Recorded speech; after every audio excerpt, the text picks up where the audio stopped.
So until now, we only use the bag of words of the text as input.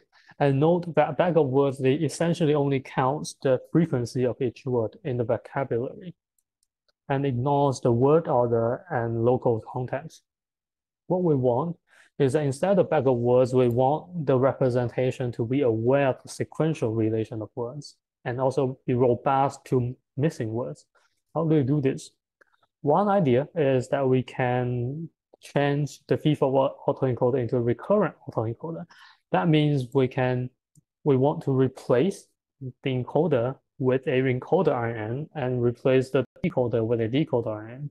And here the IN is just some recurrent operation. We will take in one word at a time and do the transformation as it goes.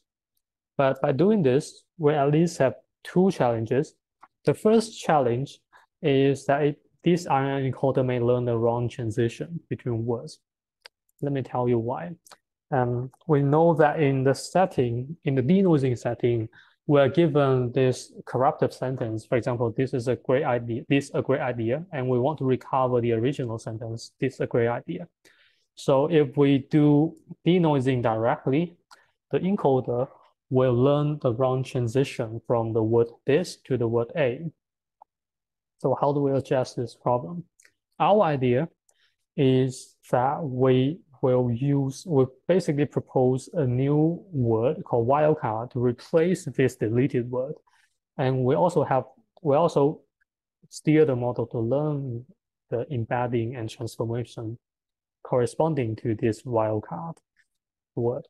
And as a result, the model will learn the correct transition from the word this to the word wildcard and from the word wildcard to the word a.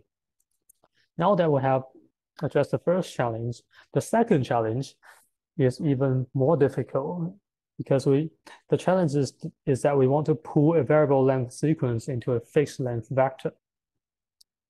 For example, if we have a sentence of 4 words, thank you very much, then in the autoencoder, we're going to have to pull these 8 vectors into a fixed length vector.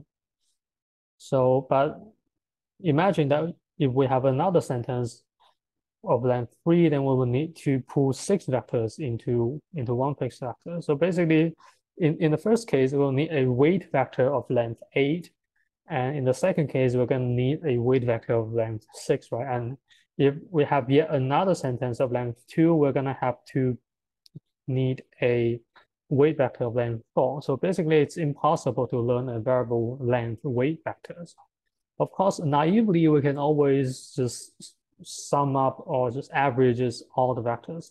But different words are supposed to have different weights. So in the end, we still need to learn a variable length weight vector.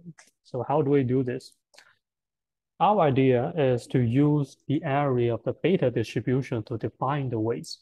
For example, if we're given the PDF of a beta distribution, and if we want to pull 8 vectors into one, we can just cut this PDF into 8 parts, and we'll use the area of each part as the weights for this vector. If we're given, for example, if we were given another sentence and we want to pull 6 vectors into one, we only need to cut this same PDF into 6 parts, and again, use the area of each part as the weight entries. So note that in this beta distribution, we have 2 hyperparameters A and B, and different configuration actually corresponds to different shapes of the weights. For example, some of the weights actually corresponds to directly using the encoding after the encoder, but before the decoder. And some configuration actually corresponds to average pulling. And not too surprisingly, the best performance happens when there's a compromise between them two.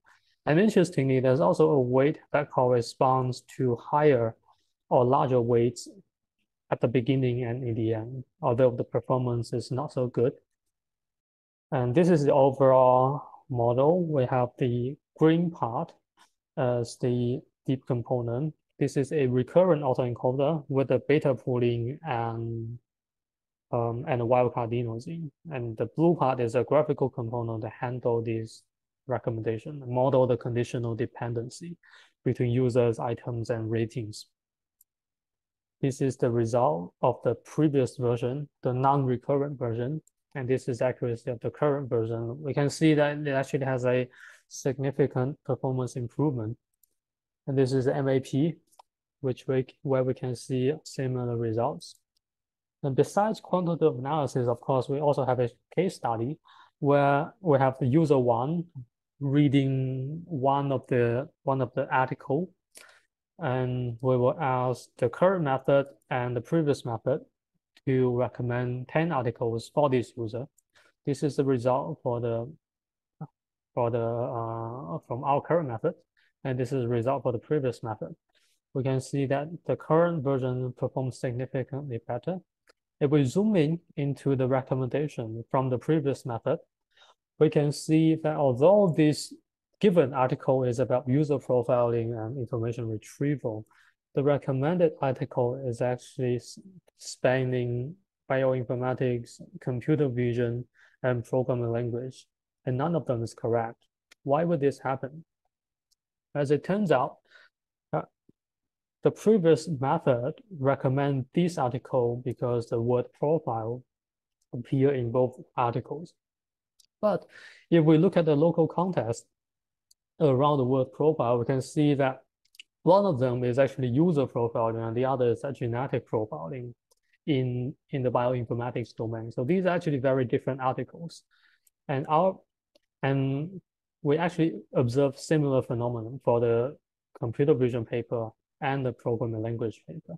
And our model, the current version, can avoid this by using the sequential information among the words. So until now, we have proposed the first end-to-end recommender system that combines the deep learning and graphical models, where you can learn robust representations that deals with sequential text and missing words, and we can improve the performance over the state of the art.